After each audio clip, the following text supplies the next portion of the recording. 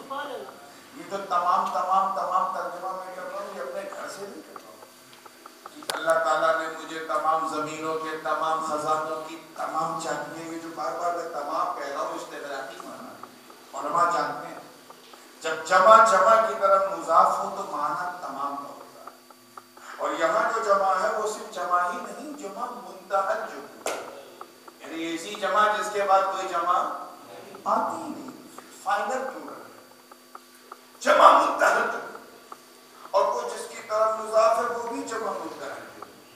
مطلب روئے زمین و آسمان میں یا بین السماء والارض کوئی ایسی چیز، توجہ چاہوں گا دیکھیں کتنے لوگ سمجھ رہے ہیں، کوئی ایسی چیز اللہ نے بنائی ہی نہیں جس کی نعمتیں اپنے محبوب کے ہاتھ میں نہ رکھی. سب کچھ اس کو اور آسان کر دو، تمام آدھا گلاس سے کم پانی لانا، آدھا گلاس سے کم، اس کو کوشش نہیں کرتے، کم نہیں کم جلدی.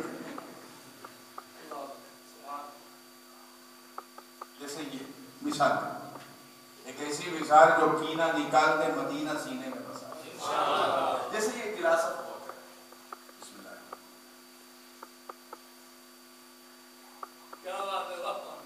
میں نے یہ پانی کیا پیا، آپ سب نے دیکھا. اب میں اس گلاس کو پلٹ رہا ہوں، کچھ پانی نکلا اس میں سے، دیکھا نکلتے ہو کیا دیکھا، 2-3 ڈراپ آف دلو پانی نکلا نا. یہ 2-3 بوند پانی جو نکلا ہے، چلیے خیر آپ مثال سمجھیے میرا کام، یہ جو 2-3 بوند پانی نکلا ہے، یہ نکلا مجھے بتا رہا ہے کہ میں نے پانی تو پیا لیکن تمام نہیں پیا، لیکن تمام آپ سمجھیے کام میرا، تمام نہیں پیا. تمام اگر پیا ہوتا تو ایک ڈراپ بھی نہ ہوتا.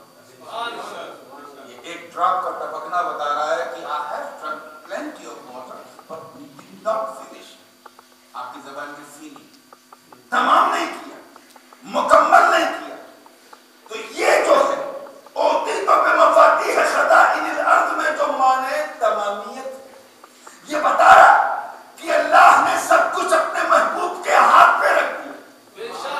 یعنی جاہو جلال کی چابی دست مصطفیٰ میں، فضل و کمال کی چابی دست مصطفیٰ میں، حسن و جمال کی چابی دست مصطفیٰ میں، جود و نوال کی چابی دست مصطفیٰ میں، برگزیدگی کی چابی دست مصطفیٰ میں، برن پائیدگی کی چابی دست مصطفیٰ میں، عزت و حشمت کی چابی دست مصطفیٰ میں، امامت و قیادت و سیادت و شرافت و نجابت و ولایت و حمایت و شرافت کی چابی دست مصطفیٰ میں، عظمتوں کی چابی دست مصطفیٰ میں، رفعتوں کی چابی دست مصطفیٰ میں، برکتوں کی چابی دست مصطفیٰ میں، رحمتوں کی چابی دست مصطفیٰ میں، علم کی چابی دست مصطفیٰ میں، عرفان کی چابی دست مصطفیٰ میں، کرم کی چابی دست مصطفیٰ میں، عطا کی چابی دست مصطفیٰ میں. گویا دیکھیں کتنے لوگ سمجھ رہے ہیں، گویا کائنات کی تمام نعمتوں اور زمین کے تمام خزانوں کی چابی اپنے محبوب کے ہاتھ پہ رکھ کر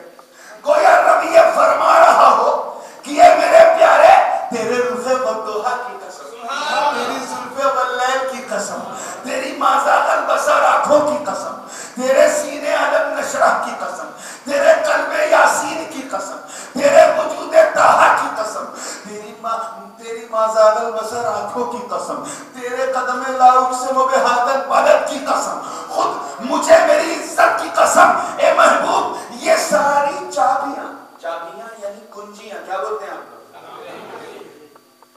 اپنی اوکلیوں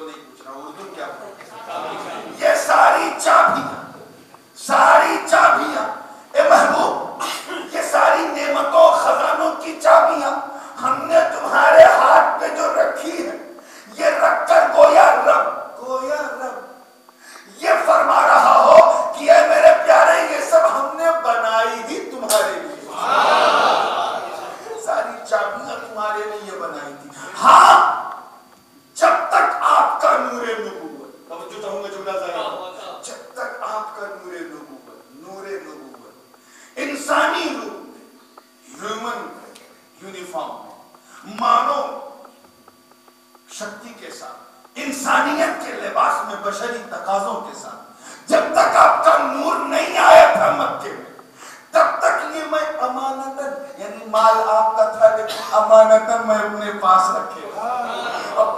رکھے تھا، جس کو جیسی ضرورت پڑتی تھی میں نکال کے دے دیتا تھا۔ آدم کو ضرورت پڑی تو صحبت کی چابی دے دی، نوح کو ضرورت پڑی تو شکر کی چابی دے دی، ابراہیم کو ضرورت پڑی تو خلت کی چابی دے دی، اسماعیل کو ضرورت پڑی تو ذبح و ایثار کی چابی دے دی، داؤد کو ضرورت پڑی تو قوت کی چابی دے دی، سلیمان کو ضرورت پڑی تو بادشاہت کی چابی دے دی۔ اے محبوب، چابی تو آپ کی تھی، مگر جب یوسف کو ضرورت پڑی تو آپ کی بیوٹی اور جمال کی اتار کر یوسف کو دے دی۔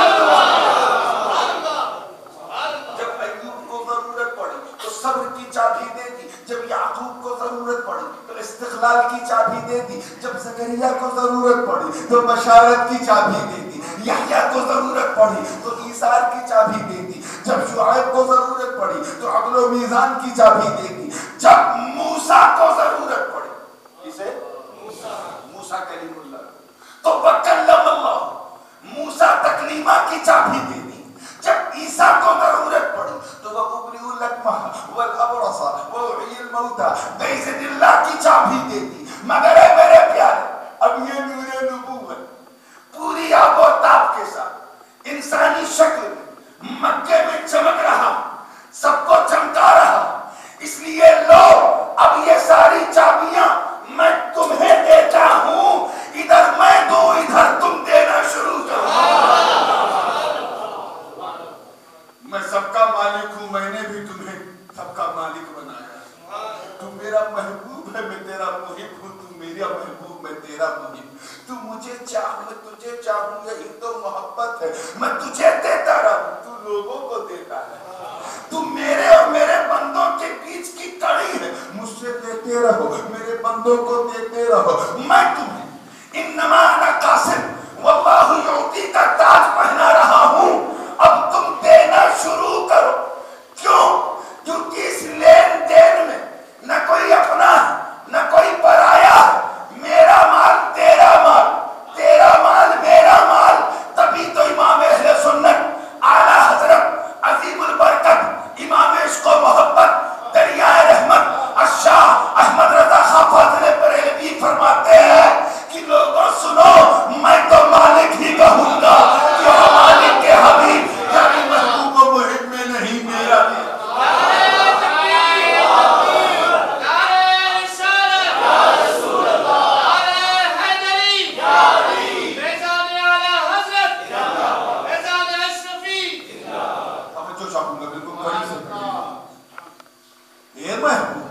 میں تو دیتا رہوں گا، اب انا قاسم اللہ یعطی کا تاج تمہیں مبارک۔ نیند جن کو آ رہی ذرا ہاتھ اس کا مطلب سمجھ نہیں پاتا ہے، کبھی کبھی بلغار ہوں گھر میں جب میں رہتا ہوں، کہتا ہوں جو لوگ سو رہے ہیں ہاتھ اٹھائیں تو سب ہاتھ بنگلاؤ بھاشا، مشٹھی بھاشا ہے، آئی جب مسکرا کے فریش ہوئے ہیں تو پھر اسی رنگ میں آئی، یہ محبوب یہ سب تیرے لیے، زمین و زماں تمہارے لیے، مکین و مکان تمہارے لیے، چنین و چنا تمہارے لیے، بنے دو جہاں تمہارے لیے، سوائے یہاں تمہارے لیے، اٹھیں گے وہاں، سب کچھ تمہارے لیے، ہم نے سب تمہارے لیے، توجہ چاہوں گا، تمہارے لیے بنایا، اب میں بھی تمہیں تو دوں گا ہی۔ صحابہ کی قسمت ہے، ابو بکر کی عظمت پہ میں قربان، نبی نے دیکھا اپنے یار کو تو مسکرا کے صداقت کی چابی دی، حضرت عمر کو مشیر بنایا تو عدالت کی چابی دے دی، عثمان بن نورین کو اپنا داماد بنایا تو سخاوت کی چابی دے دی، علی کو بھائی بنایا تو کرامت کی چابی دے دی۔ ارے میرے نبی نے اپنے ایک بیٹے امام حسن کو کاندھے پہ بٹھایا تو امامت کی چابی دے دی، اور دوسرے بیٹے حسین کے گلے کو چوما کو شہادت کی چابی۔ غیر العابدین پہ نظر پڑی تو عبادت کی چابی دے دی، محمد باقر پہ نظر پڑی تو علم کی چابی دے دی، جعفر صادق پہ نظر پڑی تو تفقہ فی الدین کی کی چابی دے دی. موسیٰ کاظم نے نظر پڑی تو والکاظمین الغیظ والعافین عن الناس کی چابی دے دی. امام علی ابن موسیٰ رضا کو دیکھا تو صبر و رضا کی چابی دے دی. جواد النقی کو دیکھا تو جود و سخا کی چابی دے دی. امام ہادی کو دیکھا تو کرم و عطا کی چابی دے دی. حسن عسکری کو دیکھا تو شجاع اور بہادری کی چابی دے دی. مگر جب میرے نبی کی نظر اپنی بیٹی کے بیٹے کے بیٹے کے بیٹے کے بیٹے کے بیٹے کے بیٹے کے بیٹے قندیل نورانی محبوب سبحانی قطب سمدانی شاہباز لامکانی آیت من آیات القرآنی جدنا محی الدین ابو محمد عبد القادر جیلانی پہ پڑی کہ میرا وجدان کہتا کہ یہ کہہ کر چابی دیا ہوگا کہ بیٹا عبد القادر لے مدینے سے میں دوں بغداد سے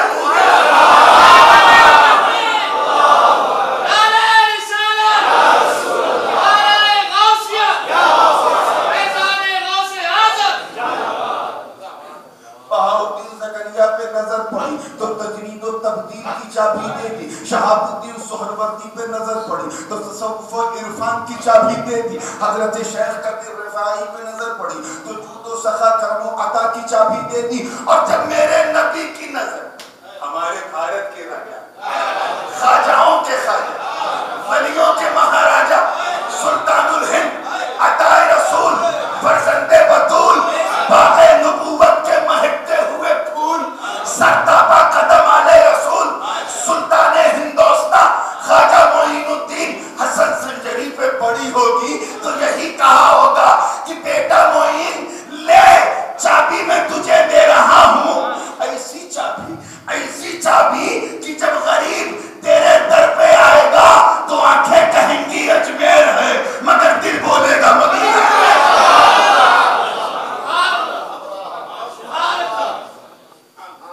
راجدھانی ہند کی اجمیر سلطنت خواجہ کی ہندوستان. میں غلام اشرف سمنان ہوں جانب خواجہ پہ رب مہلان. آپ کی فرمائش کا لحاظ رکھتے رکھتے میں اس موضوع میں بول ہی نہیں پایا, سب اسی میں سمٹ گیا. لیکن چلو ٹچ کر دیتا ہوں, یہ ٹچ ہو گیا تو سمجھ جاؤ حج ہو گیا, ہے نا. وہ مردہ تھا پھر ہم نے اسے زندہ کیا. اس تطبیق کو آپ دیکھیں, یہ آیہ کریمہ اصل میں حضرت سیدنا امیر حمزہ کی حق میں نازل. معاملہ کیا تھا؟ حضرت امیر حمزہ کا وہ دور جب آپ ایمان کی حالت میں نہیں تھے, اسے قرآن نے مردے سے تعبیر کیا. یعنی اگر کوئی کافر ہے تو سمجھ جاؤ وہ ڈرو مت یار, اللہ کا گھر زور سے مردہ ہے, اور مسلمان ہو گیا تو وہ واقعہ بڑا دلچسپ ہے. وہ مردہ زندہ کیسے ہوا؟ بڑی مشہور حدیث پاک ہے, بہت مشہور ہے, متفق ہے. ابو جہل کو میرے سرکار سے بڑی نفرت تھی, اسی لیے حضور نے اس کا نام ایسا رکھ دیا کہ اصلی نام لوگ بھول گئے, اسے ابو جہل ہی کہتے ہیں, جبکہ اس کا نام ہشام تھا, عمرو بن ہشام. لیکن سب ابو جہل ابو جہل ابو جہل, اتنا کھڑوس قسم کا کافر تھا وہ. حضور جدھر چاہتے تھے ادھر جانا پسند نہیں کرتا, اتنی نفرت تھی, اتنا بڑا گستاخ. ایک دن سرکار اسے تبلیغ فرما رہے تھے, اسے اچھا نہیں لگا تو اس نے کچھ گندی چیز نالی سے اٹھائی اور آقا کے اوپر پھینکی. عادت کے مطابق حضور نے مسکرا کے کہا اللہ سے تو ہی دیکھ تیرا محبوب صبر کر رہا ہے. یہ نہیں کہ اس نے اتنا پھینکا تو ہم اور پھینک دیں جیسے ہم لوگ کرتے ہیں, ویسا حضور نے نہیں کیا.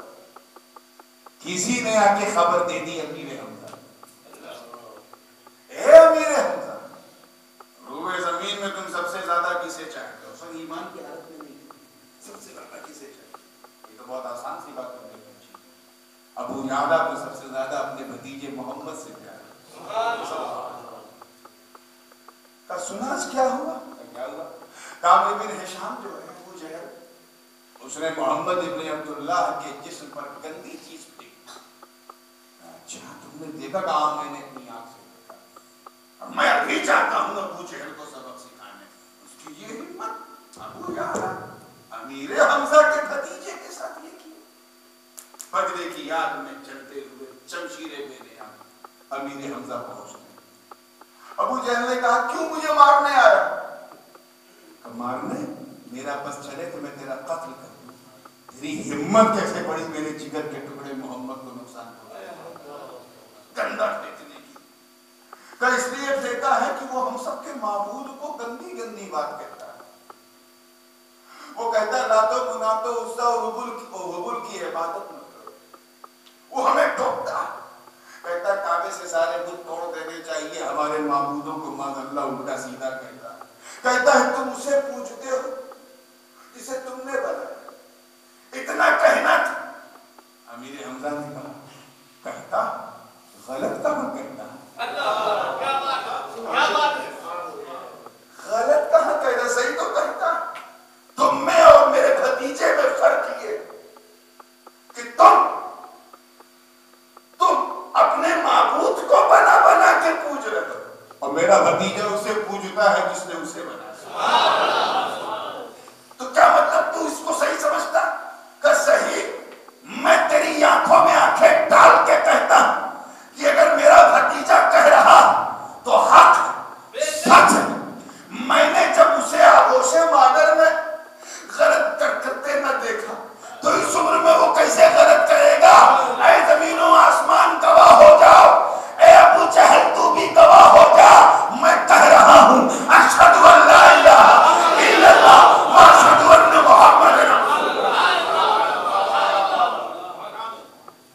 ہوا من کان اللہ تھا، پھر ہم نے اسے اور پھر ایسا زندہ کیا کہ وجعلنا لہ نورا، اسے نور دے دیا۔ کیا دے دیا؟ نور والا بنا، یعنی اسے نور ایمان دے دیا۔ یمشی بہ فی الناس، اور اسی نور کو لے کر یہ لوگوں میں جانے لگے، چلنے لگے۔ سرکمسٹانسز بھی عجیب تھے، حالات بھی عجیب تھے، ماحول بھی بڑا عجیب تھا۔ الگ الگ طریقے سے اللہ تعالیٰ نے اس چیز کا ڈسٹریبیوشن، سب کو نور ہدایت اپنے محبوب کے ذریعے رہتا ہے۔ کسی کو صداقت ملی، کسی کو عدالت ملی، کسی کو کرامت ملی، کسی کو سخاوت ملی۔ جس کی جیسی قسمت تھی ویسی چیز ملی کہ نہیں ملی؟ ایسا نور کی اس کے لیے غوث اعظم نے کا اعلان چھوڑ دیا اور بغداد چلے گئے۔ ایسا نور کہ اس کے لیے غریب نواز نے اجمیر کے بنجر کو اپنا سنجر بنا دیا۔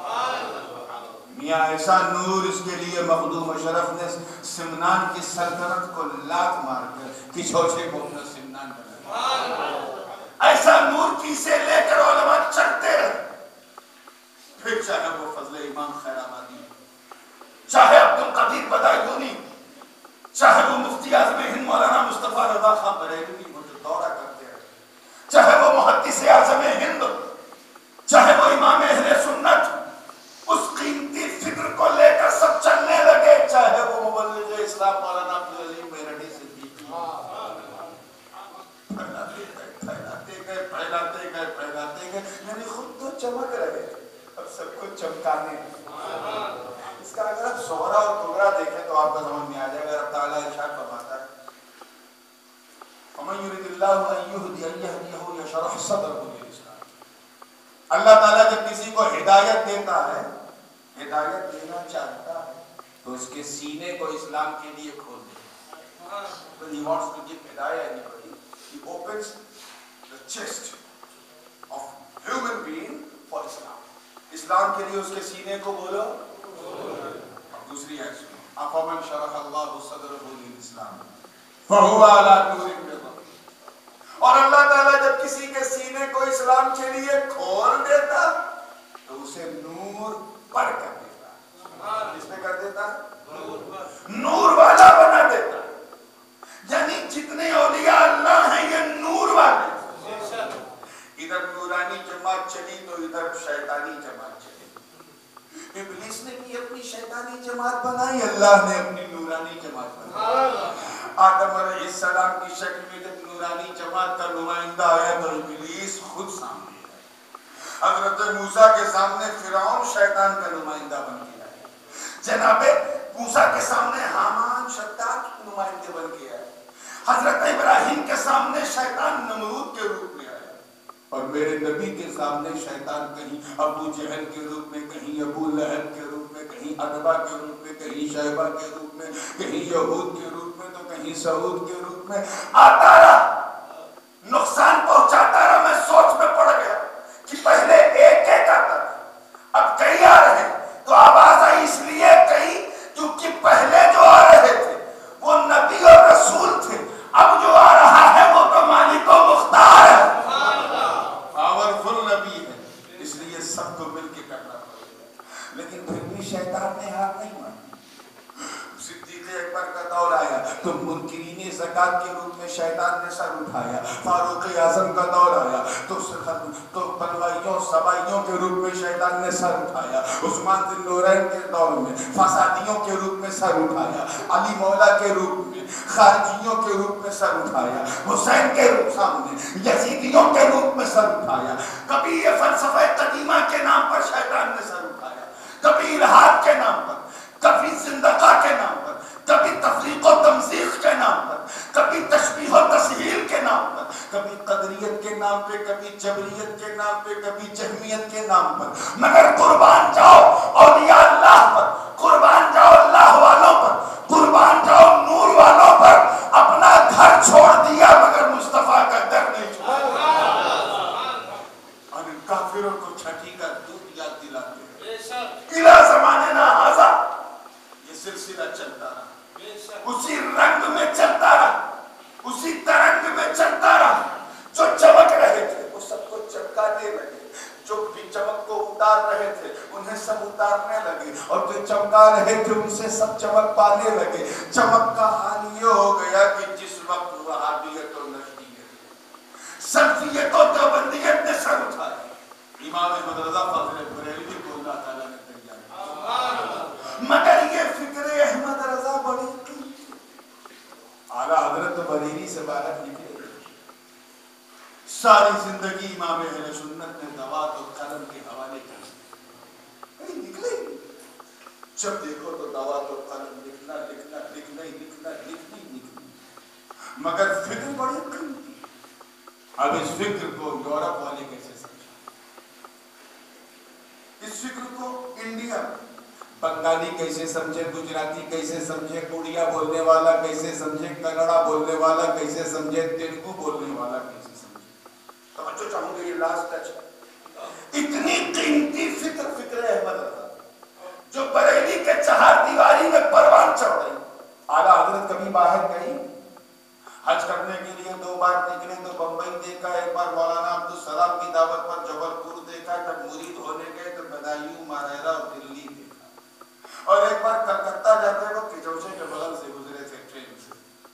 کئی سفری نے ساری زندگی اس مرد آہن نے دوات و قلم حوالے کر, مگر بڑا ضروری تھا کہ اس فکر احمد رضا, توجہ چاہوں گا, اس فکر احمد رضا کشمیر والے بھی جانے, کنڑا بولنے والے بھی جانے, نیچے ساؤتھ میں تیلگو ملیالم اور کیرلا بولنے والے بھی جانے. بڑا ضروری تھا کہ دائیں بائیں گجراتی اور نارتھ ایسٹ اور بنگالی بولنے والے بھی اس فکر کو جانے. اعلیٰ حضرت تو نکل نہیں رہے تو پھر یہ فکر کیسے پھیلے. قربان جاؤ اس ذات پر جس کو اللہ نے چنا. ضرورت تھی امام احمد رضا کے کچھار کے ایک ایسے شیر اندر کی جس کے اندر غوث اعظم کا ڈی این اے ہو, غریب نواز کی غلامی کا پٹا, مخدوم اشرف جہانگیر سمنانی کا روحانی تاج سر پہ ہو, سلطان الواعظین احمد اشرف کی توجہ کا مطمع نظر ہو, شبیہ غوث الثقلین کی دعاؤں کا اثر. اس مرد آہن کو منتخب کیا جس کے اندر صداقت صدیق, عدالت فاروق, سخاوت عثمان, شجاعت علی کا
بھارت میں محدث اعظم کا قدم چل رہا ہو، مگر پھر بھی یہ فکر ادھوری، کیونکہ اسلام رشیا سے لے کے امریکہ تک، امریکہ سے لے کے یورپ تک، اور یورپ سے لے کے افریقہ کے جنگلوں تک پھیل چکا ہے۔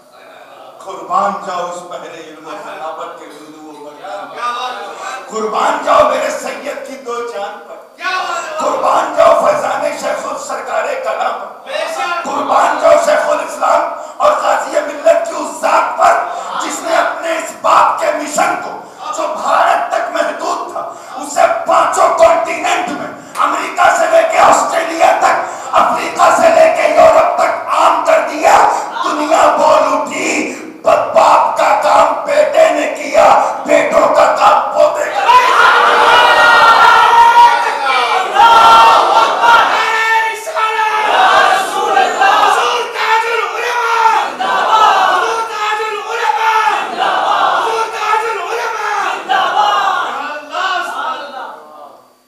چمکا رہے ہیں لوگ، چمک رہے ہیں، وہ چمکا رہے ہیں لوگ، چمک رہے ہیں۔ اور اسی چمک کو دیکھ کر ایک چمکدار نے کہا تھا، اللہ ان کی چمکداری ہم سب کو نصیب فرمائے، جس نے پورے ماحول کو چمکا دیا۔